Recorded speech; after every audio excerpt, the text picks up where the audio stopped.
La haula wala quwwata illa billah. Salatu wassalamu ala Rasulillah wa ala alihi wa sahbihi wa mawala. Rabbi shrah li sadri wa yassir li amri wa hlul 'uqdatam min lisani yafqahu qawli. Bapak Ibu yang dirahmati Allah Subhanahu wa taala, alhamdulillah kita masih diberikan umur oleh Allah Subhanahu wa taala yang tentu harus selalu kita syukuri umur dalam ikatan keimanan, karena hanya dengan itulah yang kemudian kita bisa menjadi penghuni surga, karena surga dan neraka betul-betul sudah tersedia, tinggal manusia mau memilih jalannya yang sebelah mana. Bapak Ibu yang dirahmati oleh Allah Subhanahu wa taala, pada materi yang lalu saya sampaikan tentang bagaimana Allah menyelamatkan atau memberikan syafaatnya kepada penghuni surga yang terakhir, yaitu dia yang kemudian harus mempertanggungjawabkan dosa-dosanya di neraka, karena selama di dunia dia hidup sesuka-sukanya tanpa kemudian mengikuti aturan Allah Subhanahu wa taala, tapi masih punya iman. Sekali lagi, masih punya iman yang tidak dicampuri dengan kesyirikan. Maka Allah berkenan memasukkan dia ke dalam surga, walaupun awalnya dia menghayalkan kalau surga itu penuh, kemudian Allah katakan masuk omeneh, kemudian dia balik lagi, ya Allah surga pun kebak, kemudian Allah katakan lebuo nek jero wis tak cepake 10 kali kenikmatan rojo dunia, ditambah apa yang mbok pikirkan diwujudkan, dan apa yang kamu minta akan diberikan. Oke, Bapak Ibu yang dirahmati oleh Allah Subhanahu wa taala, bahkan ketika Allah Azza wa Jalla sudah mengatakan seperti itu pun, orang itu pun masih gak percaya dengan mengatakan atas khorubi au atadhakubi wa antal malik. Nopo jenengan itu lagi ngece kulo atau jenengan lagi mace kulo, sedangkan jenengan itu penguasa alam semesta ini. Maka itulah sifat tabiat orang yang kemudian di dunia masih punya iman. Nih ngoten niku. Jadi ketika ada godaan nyalor, ngalor, ngetan, jadi dia tidak mau melepaskan hawa nafsunya dan lebih senang untuk memperturutkan hawa nafsunya, tapi satu yang dia jaga, dia masih bertauhid. Maka Allah menyelamatkan yang bersangkutan. Adapun orang-orang yang sudah meninggalkan keyakinan yang lurus, memilih jalan kesyirikan, kemusyrikan, maka ya berlaku banyak ancaman Allah Subhanahu wa taala, dari mulai tidak diampuni dosa-dosanya, tidak disucikan, kemudian tidak dimasukkan surga, bahkan dikekalkan di neraka dan seterusnya. Maka banyak ayat, banyak hadis tentang itu yang insya Allah pada satu waktu nanti kita bahas lebih dalam. Bapak Ibu yang dirahmati oleh Allah Subhanahu wa taala, ternyata ada lagi hadis yang kemudian menyebutkan jadi kenikmatan orang tadi itu yang terakhir masuk surga itu masih ditambahi lagi.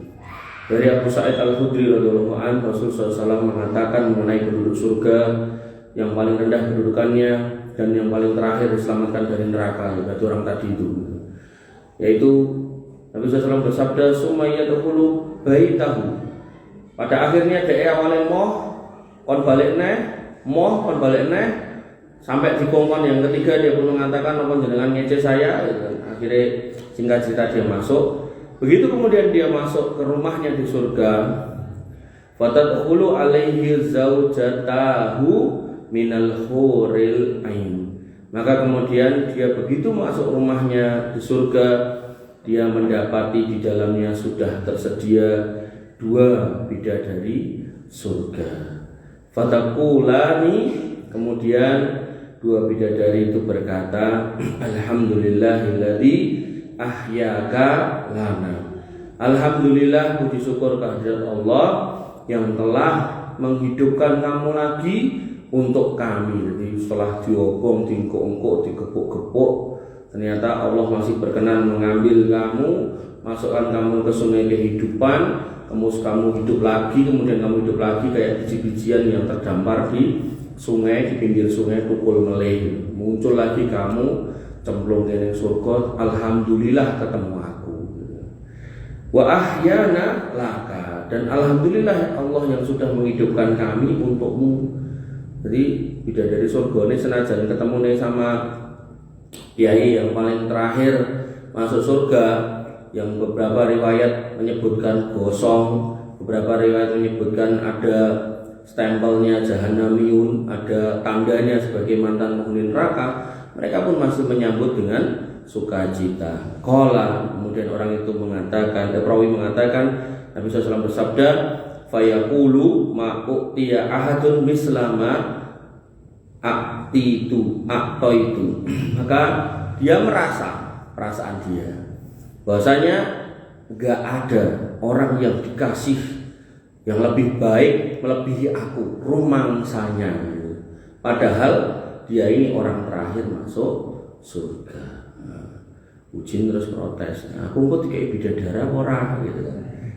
Ya, jadi dalam surga tidak ada orang jomblo, maka di sana ada dua wanita. Yang pertama wanita surga yang merupakan panjenengan yang beriman dan bertakwa, tidak diiringi dengan kesyirikan, dengan akan dimasukkan ke dalam surga, dirubah bentuknya menjadi sama ukurannya 60 hasta, umurnya seragam 33 tahun atau 30 tahunan, dengan muka yang lebih cantik, dengan fisik yang lebih ngoteniko, gitu kan. Maka ketika panjenengan sudah menikah dan tidak menikah lagi ketika suaminya meninggal dunia duluan, gitu kan, maka ya untuk ibu-ibu jenengan akan diciptakan lagi menjadi wanita surga dan akan dipertemukan dengan suaminya yang terakhir. Jadi nikah lagi ya ditumpuknya karo sing terakhir. Ternyata sing terakhir ora luwih apik timbang sing pertama, ya wis bacot gitu kan. Ya, tempuknya sama yang terakhir gitu. Tapi di sana gitu tidak ada lagi rasa benci. Wa naza'na min ghillin. Sudah kami cabut rasa benci, rasa anyel, jadi sudah tidak ada. Bahkan puncaknya laki-laki yang di surga, tadi wanitanya ada dua, yang pertama adalah wanita dunia yang dimasukkan surga, itulah wanita surga. Kemudian ada bidadari surga. Nah, bidadari surga ini enggak lebih cantik daripada wanita surga yang merupakan penciptaan dari wanita yang beriman dari surga, dari dunia, maaf. Jadi orang yang di dunia beriman dengan mungkin diciptakan ulang, dihidupkan lagi, itu dalam kondisi yang lebih baik, yang belum surga. Nah, jenengan itu lebih cantik daripada bidadari surga. Nah, kemudian garwa jenengan akan ditempukkan dengan jenengan plus bidadari surga. Nah, jadi para bapak-bapak untuk bidadari surga. Ibu-ibu enggak ada bidadara surga. Lah terus piye kuwi gitu kan. Maka dalam hadis yang lain, seorang laki-laki itu akan dikaruniai kemampuan untuk urusan ngoten niku 100 kali lipat daripada di dunia.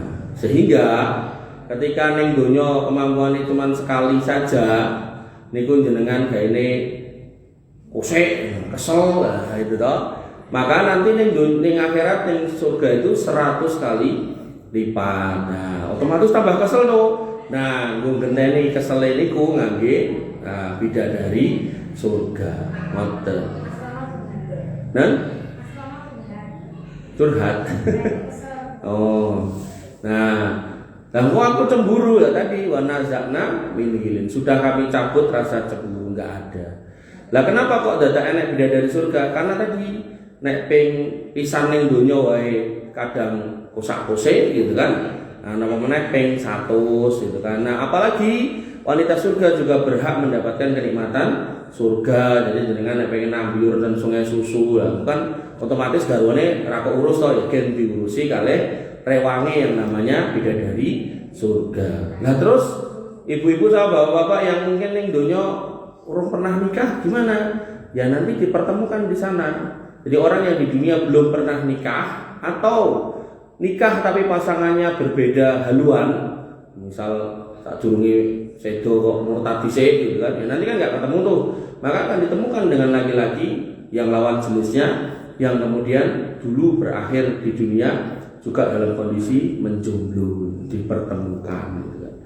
Dan nggak ada orang jelek, bahkan nanti kalau jenengan ning donya itu kan seminggu pisan atau mungkin pendak dino ke pasar untuk belanja, maka laki-laki surga itu tiap hari Jumat, kalau di dunia kita lewat-lewat ke masjid toh, nah di sana sudah nggak ada ibadah lagi, maka kita keluar rumah untuk kemudian mendatangi pasar-pasar di surga. Di sana cuma ngobrol, nyeritake biyen ning donya perjuangane dadi wong iman, perjuangane dadi wong bertakwa, perjuangannya dadi wong Islam, diece karo wong kafir, dilok-lokke dan seterusnya.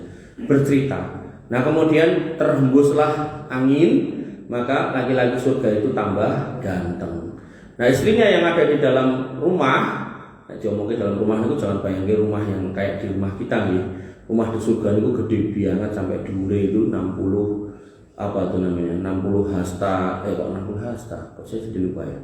Jadi tinggi banget, gede banget, jadi bentuknya mutiara bulat gitu, tapi lubang gede banget. Bahkan apa? Wasari'u ila magfiratin min rabbikum wa jannatin arduha ka ardhis samawati wal ardh. Bahwasanya di surga itu yang luasnya seluas langit dan bumi. Jadi ombo banget. Mungkin ya sekarang lapangan stadion itu mungkin kalah gede lagi. Jadi wanita-wanita surga niku mboten kelayapan ten jowo. Ten omah dolanan apa wae njaluk apa wae dikeki gitu. Maka begitu yang laki-lakinya pulang, atau assalamualaikum gitu. Mungkin yang Jawa yang pulang mungkin ya assalamualaikum lah gitu. Nah, kemudian begitu istrinya buka pintu, maka istrinya pun mengatakan, kok kita tambah ganteng Mas Rono. Mas Rono yang ngomong, aku ya tambah ayu. Jadi begitu ditinggal, orang biasanya kan wong garwane ning omah dhek metu malah macak to. Ini begitu ditinggal, ya ora macak gitu kan. Jadi cuma buka pintu kemudian Allah rubah wajahnya tambah cantik setiap hari. Ya ora apa-apa mbayangke.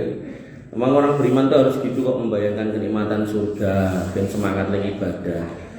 Jadi orang beriman tuh harus ada di antara dua, yaitu ar-raja wal khauf. Berharap untuk mendapat rahmat Allah sehingga masuk surga, atau khauf, takut akan adab Allah sehingga harapannya kita semangat dalam beribadah. Bapak Ibu yang dirahmati oleh Allah Subhanahu wa taala, ngoten nggih, clear nggih. Jadi enggak nek sing ngajari nek bidadara niku ngapusi, enggak ada. Jadi dan enggak ada kecemburuan, enggak adil dong ya. Itu kan menurut perasaan. Artinya kalau kita masih merasakan kayak gitu ya berarti kita masih di dunia. Ngoten nggih. Engko aku cemburu ya itu berarti sik ning donya, sik urip berarti. Engko aku nangis nek anu kowe karo bidadari itu berarti sik ning donya, sik urip gitu kan. Ya, maka yang harus kita pahami rasa-rasa itu sudah enggak ada nanti. Kebencian segala macam udah enggak ada. Sudah selesai gitu kan. Bapak Ibu yang dirahmati oleh Allah Subhanahu wa taala. Dan siapa orang yang paling gembira dengan syafaat Nabi SAW? Abu Hurairah radhiyallahu anhu dengan pertanyaan yang sama, beliau bertanya kepada Nabi SAW, ya Rasulullah, man as'adan nas bi syafa'atika yaumil qiyamah? Wahai Rasul, sinten piyayi yang paling gembira, paling bunga mendapatkan syafaat panjenengan di hari kiamat? Kata Nabi SAW, as'adun nas bi syafa'ati yaumil qiyamah, wong sing paling seneng sumringah untuk syafaatku di hari kiamat, yaitu man qala la ilaha illallah khalisan min qalbi aw nafsi, yaitu orang yang bisa mengucapkan la ilaha illallah kanthi tulus, kanthi ikhlas, kanthi gampang, boten kecampur kali kesyirikan. Nah, makanya orang-orang yang sakaratul maut jenengan dimintakan untuk lakinu mautakum bila ilaha illallah, niku terjemahane boten talkinen wayitmu wong sing wis mati, boten. Maut di sini orang yang mau mati, maut gitu. Kullu nafsin dha'iqatul maut, setiap orang akan merasakan kematian, sakaratul maut niku. Nah, maka belum mati gitu. Maka lakinu mautakum bila ilaha illallah, kita diminta untuk mentalkin, diajari. Nah, maka jenengan akan dapati orang-orang yang tulus, orang-orang yang ikhlas dalam beribadah. Makanya pentingnya noto hati melih gitu. Moto hati melih gitu. Alhamdulillah meniki kajian ora disuguhi kecuali kula. Mungkin nek enten suguhi terus kan ora disuguhi tak mangkat, hati-hati lho gitu. Makanya tentang takwa sekali-kali rasa disuguhi puji gitu. Nah, suguhi dilumpukke to kayak sapa ngono. Nah, Kayak imam deh. Jadi agar kemudian kita melatih keikhlasan kita. Karena ngucap la ilaha illallah itu bukan perkara gampil. Ada orang yang pas diajari bisa terakhirnya ngomong musawah, apa ngomong nopo, gitu, macam-macam. Nah kalimat yang dihitung yang terakhir itu. Makanya panjenengan kalau mau tidur itu mau sare, wirid lah. Agar kemudian pas jenengan misal nanti bangun, maka sepanjang tidur itu jenengan terhitung dikir, atau akhirnya boten saged wungu, ya berarti jenengan terakhir terhitung mengucapkan kalimat yang jenengan wiridkan atau dikirkan ning 12 turu ngoten lho. Nek mau boten la ilaha illallah tapi jenengan pas astagfirullah kan ya lumayan ngoten lho. Daripada kemudian misuh-misuh napa kalimat-kalimat sing macem-macem nyeluki mantan-mantane biyen gitu kan ora penting seluki. Padahal wis mati jane ya mantan. Nggih. Maka yang harus kita pahami adalah di sini jelas-jelas dikatakan man qala la ilaha illallah khalisan min qalbi, ya. Bahkan dalam hadis yang lain dikatakan man qala la ilaha illallah fi akhiri kalamihi atau fi akhiri hayatihi atau kama qala dakhalal jannah. Siapa yang bisa di akhir hidupnya mengatakan la ilaha illallah, maka dia masuk surga. Jadi ini perkara sing ketoke gampang tapi sebenarnya susah ketika kemudian keimanan kita itu masih nyampur aduk dengan tadi dulu kepentingan-kepentingan, masih nyampur aduk dengan riak-riak dengan manusia, masih nyampur aduk dengan pengen dipuji dengan orang. Makanya Allah menegaskan wa ma umiru illa liya'budullaha mukhlishina lahuddin. Tidaklah kamu itu diperintahkan dalam beragama itu kecuali untuk ikhlas lillahi ta'ala. Ngapain aja ikhlas, bismillah gitu. Bismillah. Jadi kalau memang diminta jadi ketua takmir anak gajinya sepangkat gitu kan. Enak sing ngekei nopo wis ditampa alhamdulillah, tapi jangan sampai kemudian ani piro mongkon aku. Ngoten niku lho. Nah, hal seperti ini nih kadang itu kalau kita nggak hati-hati itu ya Allah, ngeri lah gitu. Ya, Bapak Ibu yang dirahmati oleh Allah Subhanahu wa taala. Ini yang harus kita pahami bahwasanya amalan-amalan yang dapat untuk mendatangkan syafaat yang pertama adalah tentu menjadi ahli tauhid. Jadi kita tinggalkan semua bentuk kesyirikan. Dari mulai yang kecil riya, sum'ah, pengen dipuji orang, pengen dilihat orang dalam beribadah, pengen disanjung orang, sampai nanti ada orang yang berjihad pengen disebut pahlawan aja cemplungin neraka, ada orang yang berinfak pengen disebut dermawan yang cemplungin neraka, ada orang yang berdakwah pengen disebut ustadz, pengen untuk gelar terhormat di tengah masyarakat. Niatnya itu ya cemplungin neraka gitu, bukan nanti gunanya semua yang dia kerjakan. Maka ketika itu ada di hati-hati kita, mari kita coba bersihkan pelan-pelan gitu, sampai kemudian Allah memanggil kita dengan hati yang salim, dengan hati yang tulus, dengan hati yang ikhlas, dengan hati yang selamat, tidak ada campuran ngoten niku. Nah, kemudian Nabi SAW pernah mengatakan laqad donantu ya Abu Hurairah alla tas'alani an hadzal hadis ahadun awwala minka. Jadi ketika Abu Hurairah bertanya siapa orang yang paling bahagia dengan syafaat jenengan, Nabi mengatakan aku sudah menduga tidak ada seorang pun yang bertanya kepadaku tentang masalah ini sebelummu. Jadi aku sengira kowe bakal tekok muni gitu kan. Kemudian kata Nabi SAW, lima ra'aitu min hirsika alal hadis. Ini karena kamu tuh sangat semangat untuk mendapatkan hadis, perkataan-perkataanku, mendapatkan ilmu dari aku. Jadi orang Islam tuh harusnya gitu gitu.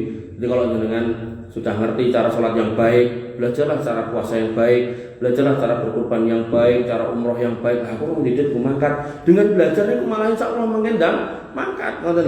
Jadi jangan dibalik gitu. Karena Allah itu senang sama mereka yang kemudian berjuang untuk menambahkan kepintaran atau mencabut kebodohan dari dirinya.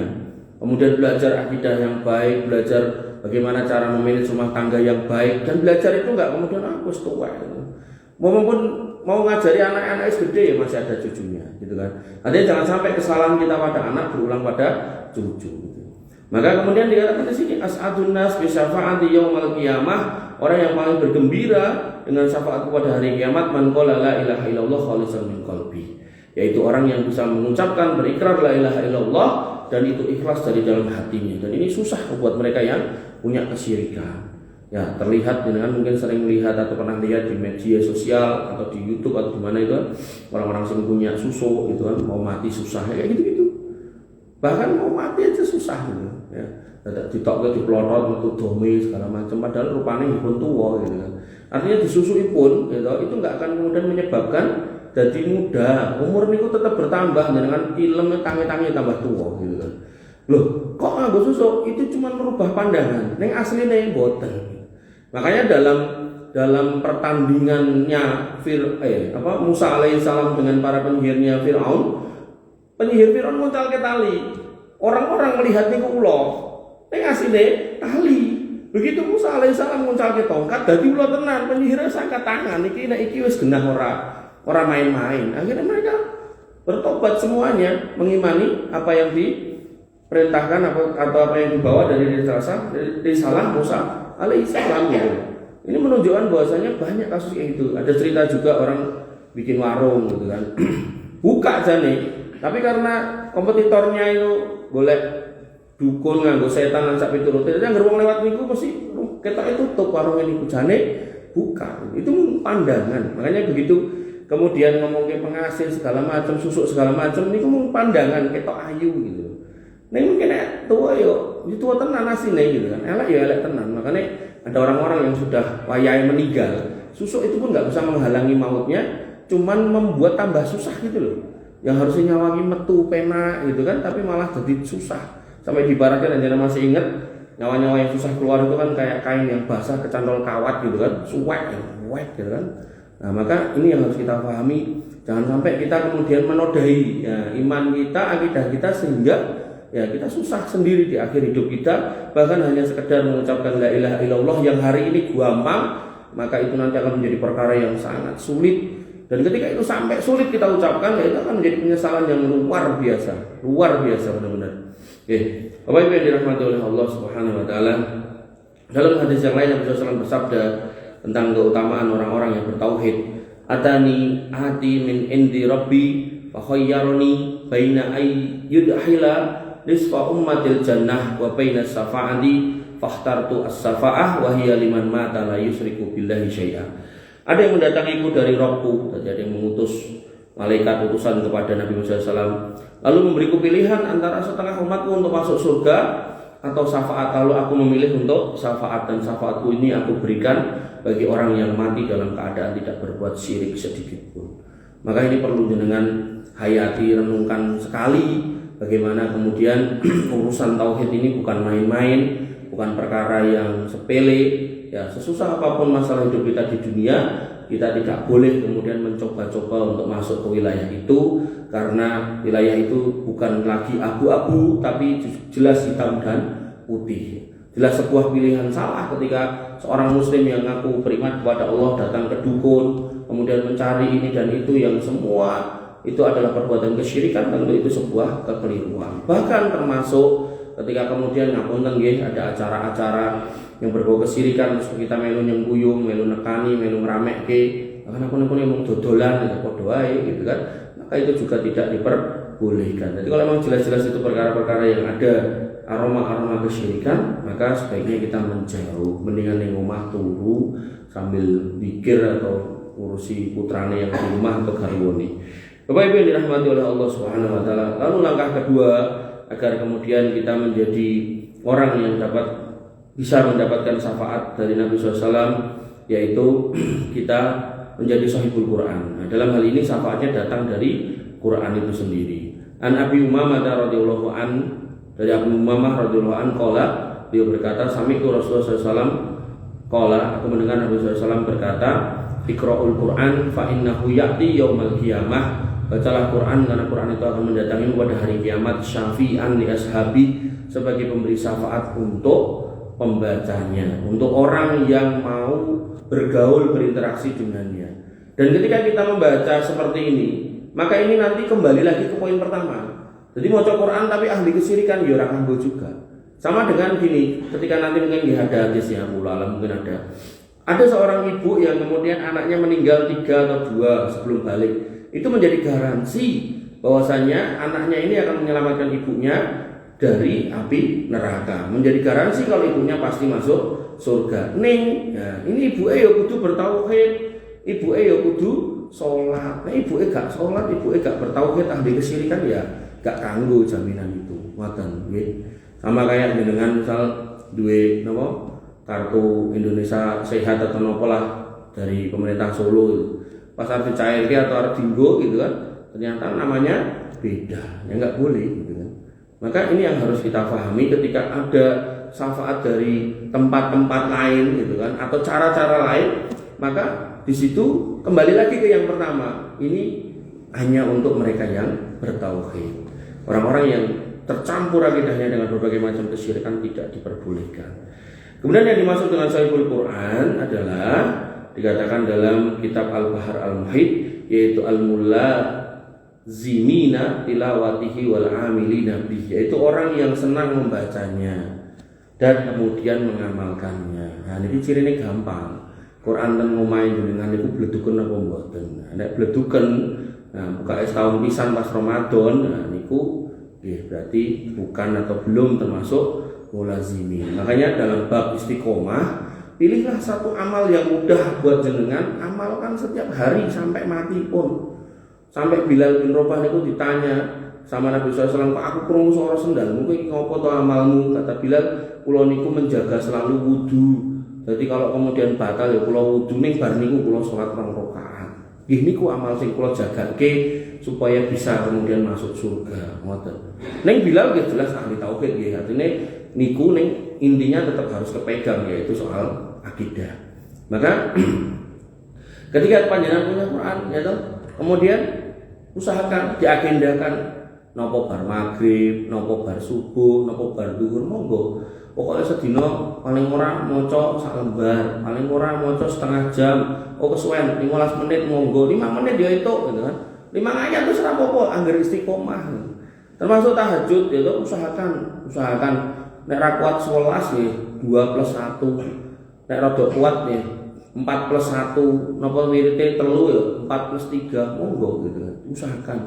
Ya jadi pilih yang paling mudah istiqomah daripada pas Ramadan kita ngegas bar niku blong ketemu Ramadan meneh.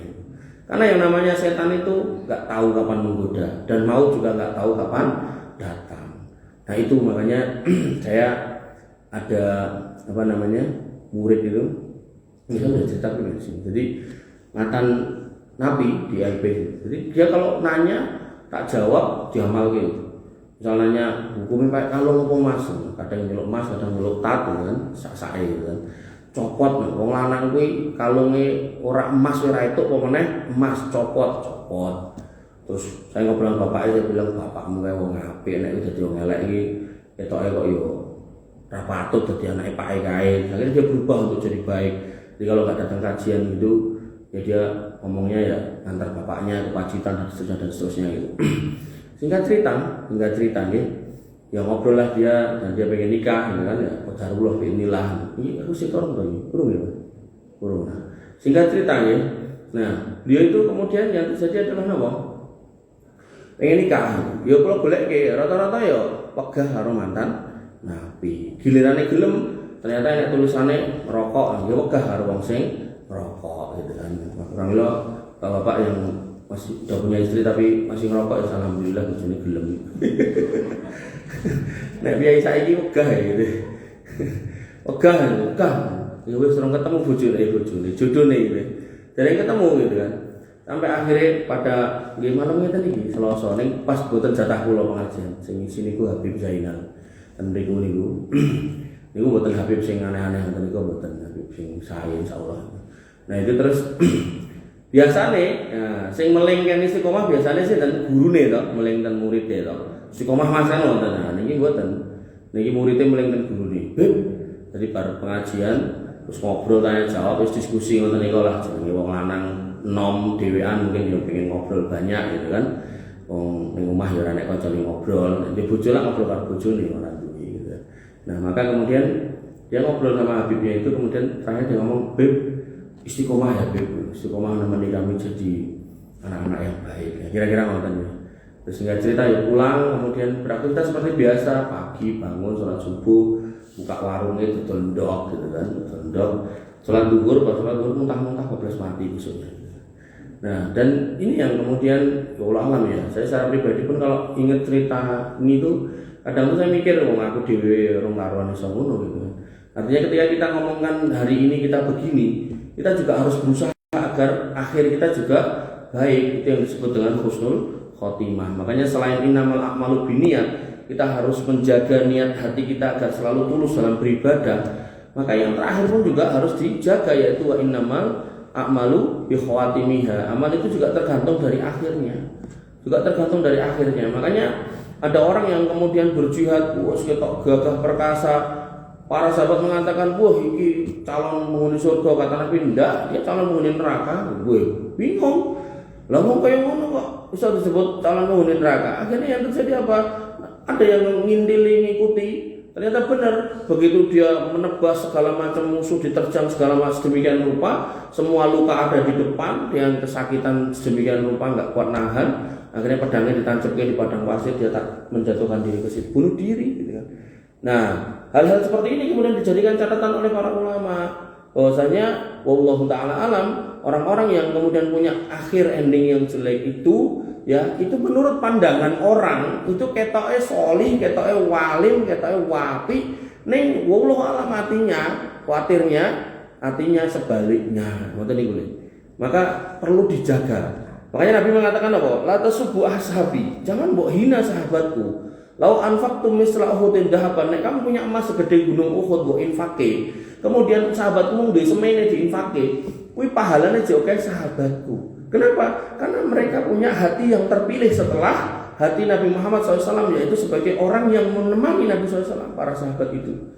Nah ini yang harus kita coba jaga, jangan sampai kemudian, ngapunten kita beribadah rajin, tapi kemudian ternyata ada anasir-anasir, ada penyakit-penyakit hati yang kita bawa. Aku dianggap iki, dianggap gitu, jangan nih. Jadi kalau bisa pokoknya beribadah itu lillahi ta'ala. Wis enek sing nyawang, ora enek sing nyawang, pokoknya bismillah aku madhep mantep ibadah menjadi orang yang solih-solihah. Bapak Ibu yang dirahmati oleh Allah Subhanahu wa taala. Jadi termasuk atau kategori sahibul Quran adalah al-mulazimina bi tilawatihi al-amilina bihi, yaitu orang-orang yang merutinkan atau melazimi membacanya, mempelajarinya, ya, dan kemudian mengamalkannya. Makanya termasuk salah satu cara yang paling efektif itu dikatakan oleh Nabi SAW, "Mastama qaumun fi baitin min buyutillah yatluna kitaballah wa yatadarasunahu bainahum." Yaitu berkumpulnya kaum muslimin di rumah di antara rumah-rumah Allah, membaca Quran, kemudian mempelajarinya. Termasuk di dalamnya adalah majelis ilmu. Ini jelas, ini dibacakan Quran, ayat gitu, diperjelas, diklirkan, jadi dengan paham. Jadi levelnya itu kalau belum bisa baca, latihan baca. Udah bisa baca, belajar baca yang lebih lancar, ditahsin. Nah syukur-syukur kemudian ditahfidz raketan sidik, raketan surat-surat pendek. Nah kemudian di atasnya lagi yaitu ditadaburi. Ditadaburi itu difahami isinya. Tentu kalau ngomongkan tadabur maka dikembalikan ke majelis ilmu agar kemudian kita fas'alu ahla dzikri in kuntum la ta'lamun, bertanyanya atau mendapatkannya dari orang yang benar-benar paham bisa menjelaskan. Jangan sampai dicandai dewi. Saya kemarin pas ngisi kajian di salah satu masjid itu, saya bacakan ayat wasari'u ila magfiratin min rabbikum wa jannatin arduha ka'ardis samawati wal ard uiddat lil muttaqin, dan bersegeralah menuju ampunan Tuhanmu yang mana Allah sudah menyediakan surga seluas as-samawati wal ard, langit dan bumi. Situ as-samawat berarti langit-langit, berarti langitnya nek pitu, berarti langit kaya nek pitu, berarti planetnya nek pitu, berarti nek kene nek menungso versi liya gitu. Kata gurunya ngoten niku. Lah gurumu itu kok tidak mboten ngertos ora nek diajari ngoten niku. Termasuk bumi ini enten pitu niku mboten bumi lapis ke bawah, tapi bumi ini enten pitu, bumi 1, bumi 2, bumi 3 sampai bumi 7 gitu kan. Oh ya enek wong ngono kuwi gitu kan. Gak ada ahli tafsir yang kemudian menjelaskan seperti itu. Kalaupun ada penjelasan seperti itu ya butuh dalil yang jelas kalau ada bunyinya seperti itu. Makanya pentingnya berhati-hati dalam mengambil ilmu dalam bermajelis. Bapak Ibu yang dirahmati oleh Allah Subhanahu wa taala, sehingga ketika Al-Qur'an ini perlu dilazimi, perlu dibaca dan dipelajari, Nabi mengatakan khairukum man ta'allamal Qur'an wa 'allama. Sebaik-baik kamu adalah orang di antara kamu adalah yang mempelajari Quran dan mengajarkannya. Dan ketika kita sudah paham, ya, nanti berlaku kaidah atau dalil balighu anni walau ayat. Sampaikan dariku. Lah niki lho, dariku. Walaupun satu ayat. Jadi satu ayat dengan pahami, pemahamannya benar, lurus, gak melencong, gak ngawur, sampaikan. Nah, sampaikan kepada siapa yang paling pertama? Qu anfusakum wa ahlikum naro. Sampaikan kepada keluargamu, dirimu dulu dan keluargamu.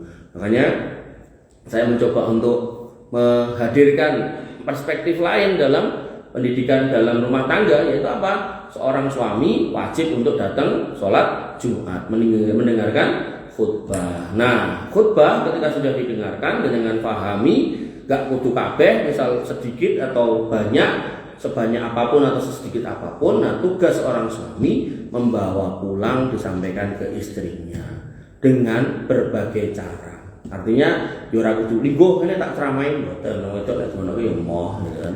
Nah, apa dijak mlaku ning ndi iku dikandani gitu kan. Dijak ngemol sik bujine ya. Dijak ngemol kandani mau ceramah mau ngomong ngene iki lho. Yo ning bayar sik iki pasire.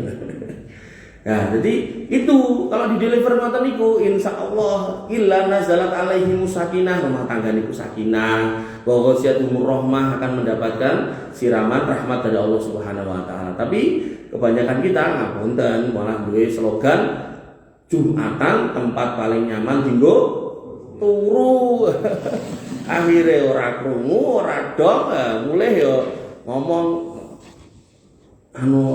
Jumat berkah yo ora, walahan aduh. Nggih. Jadi nggih prinsipnya kita mengadakan Jumat berkah dan seterusnya itu sae. Mung jangan sampai nggih. Kula niku nate teng satu masjid itu nenten apa ibu-ibu sajian sekul kula sanjang Bu nek Jumat nek gunamuran tak ibu bungkusan kayak nama masjid kae. Mesti bayar aku. Saya bilang gitu sama ibu itu. Nah, terus ya saya kan karena saya ngantor di Jogja, jadi saya nggak pernah lihat masjid niku. Pada satu ketika itu sekali dua kali itu saya Jumatan, kok ketoknya efeknya ora apik ya gitu. Jadi begitu imamnya baru assalamualaikum cilo-cilo Melayu gitu kan. Sampai lemari atas sekocon mak bludek aku. Wah, wes, kalau terus ngomong karo bakule wis pun niki pun terakhir men gitu kan. Ya artinya perlu dievaluasi ya, metode pembagian, caranya, apakah nanti malah jadi rebutan gitu. Wong kudune bar Jumatan wirid sik dikir sik malah mlayu kira-kira rebutan kan akhirnya menjadikan enggak baik juga ngoten nggih. Intinya baik ngasih makan kaum muslimin itu baik. Cuman ya tadi dulu kita evaluasi metodologinya seperti apa. Bapak Ibu yang dirahmati oleh Allah Subhanahu wa taala. Kemudian Allah perintahkan kita untuk tadabbur, tadi sudah saya singgung, yaitu afala yatadabbaruna al-Qur'an walau kana min indi ghairi lawajadu fihi ikhtilafan katsira. Maka apakah mereka tidak memperhatikan untuk mentadabburi Al-Qur'an? Kalau sekiranya Al-Qur'an itu bukan dari sisi Allah, tentulah mereka akan mendapatkan pertentangan yang sangat banyak. Dan ini saya pernah melakukan semacam mengkaji tentang Alkitab gitu. Jadi itu benar-benar pada surat yang berbeda, itu penyebutan angkanya itu berbeda. Misal Solomon punya istri 100, nanti di surat lain punya istri 1000. Ya jadi ini piro bojone gitu kan. Nanti kemudian dikatakan si fulan ini anaknya si A, mungkin di tempat lain si fulan ini anaknya si C gitu. Padahal orangnya sama, tokoh yang sama. Nah, inkonsistensi ini nggak akan jenengan temukan di dalam Al-Qur'an. Al-Qur'an ketika ngomongkan A, ya A terus dari awal sampai akhir. Ketika ngomongkan Tuhan itu Allah, ya Allah terus sampai akhir. Ketika perintahnya tauhid, tauhid terus dari awal sampai akhir gitu. Maka ketika jenengan nanti ya nggak usah dipelajari lah, biar saya atau yang lain. Jadi ketika kita lihat, kita cermati di perjanjian lama, perjanjian baru itu ada kontradiksi gitu. Bagaimana kemudian di perjanjian lama ini nggak kita temukan adanya penyebutan Tuhan itu nanti akan bernama Yesus. Tapi kemudian begitu di perjanjian yang baru kok tiba-tiba nongol gitu. Nah, hal-hal seperti ini nggak akan jenengan temukan. Nggak akan jenengan. Bahkan tantangan sampai hari kiamat pun untuk mencari satu ayat saja yang menyebutkan aku, Yesus ngomong aku Tuhanmu sembahan aku, kau gitu. Nggak ada. Yang ada interpretasi bahwasanya Allah Bapa, kemudian Roh Kudus dan aku satu. Itu interpretasi. Satu di sini kan sama dengan perkataan Allah Subhanahu wa taala ketika kemudian disebutkan di dalam Al-Qur'an ketika Nabi Muhammad dan Abu Bakar As-Siddiq di dalam gua, mereka dalam kondisi ketakutan karena dikejar orang-orang kafir Quraisy. Nah, maka kemudian mereka masuk ke gua Sur, kemudian gua itu ditutup dengan omah sawang laba-laba, kemudian ada burung dara yang di depannya angkrem. Maka mereka berdebat, mungkin orang mungkin enak iki gitu. Di dalam ini orang dua ini sudah dalam kondisi ketakutan, apalagi Abu Bakar As-Siddiq. Kata Nabi SAW, la takhaf innallaha ma'ana. Ora usah khawatir, ora usah wedi, Gusti Allah karo awake dhewe. Lah karo awake dhewe ini kan bukan berarti Allah di dalam gua, ngoten toh? Itu loh. Makanya tadi itu ayat interpretasi bahwasanya aku, Roh Kudus dan Bapa itu satu, itu interpretasi. Bukan kemudian seperti itu maknanya. Innallaha ma'ana itu kayak gitu. Itu sama dalam bahasa Arab itu. Makanya yang harus kita pahami, alhamdulillah itu kita mendapat hidayah untuk di tempat yang benar, di agama yang benar, di pilihan yang benar. Nah, tinggal bagaimana caranya kita makin mencintai yang sudah kita pilih gitu. Wong Jawa kan punya unen-unen toh, witing tresno saka jalaran saka kulino. Maka agar tresno sama agama kita ya tentu kita harus belajar gitu. Bapak Ibu yang dirahmati oleh Allah Subhanahu wa taala, bagaimana cara mentadabbur Al-Qur'an? Inna fi dzalika ladzikra liman kana lahu qalbun aw alqasam'a wa huwa syahid. Sungguhnya pada yang demikian itu benar-benar terdapat peringatan bagi orang-orang yang punya hati atau yang menggunakan pendengarannya dan dia sedang menyaksikan. Artinya di sini dikatakan bahwasanya orang yang pengen menyenangi Al-Qur'an, pengen disebut sebagai sahibul Qur'an, ketika mendengar ayat Qur'an harus menggunakan hatinya, telinganya, dan kemudian matanya untuk menyimak semua yang kemudian ada di dalam Quran, meresapi, memahami, mencintai, melakoni, hati-hati alon-alon sidik soko sidik sampai tekane mati gitu. Karena nanti Allah mensifati orang-orang yang punya indera yang enggak dipakai, lahum a'yunun la yubsiruna biha walahum adanun la yasma'una biha walahum qalbun la yafqahuna biha walahum qulubun la yafqahuna biha. Mereka punya mata enggak digunakan buat lihat, punya telinga enggak digunakan buat mendengar, punya hati enggak digunakan untuk memahami. Kata Allah, ulaika kal an'am balhum adol. Mereka itu kayak binatang ternak, bahkan lebih hina. Maka jangan sampai kita kemudian menjadi yang itu, harusnya kita menjadi yang ini, yaitu hamba-hamba Allah yang disebut sebagai ulul albab, yang menggunakan semua indera kita, mata hati kita, pikiran kita, kemudian telinga kita untuk menyimak semua bacaan Al-Quran sehingga masuk, paham, kemudian kita amalkan pelan-pelan. Wallahu ta'ala alam. Kemudian sekarang semata dengan satu keluarga kira-kira mengunyah pangapunten akhirul kalam subhanakallahumma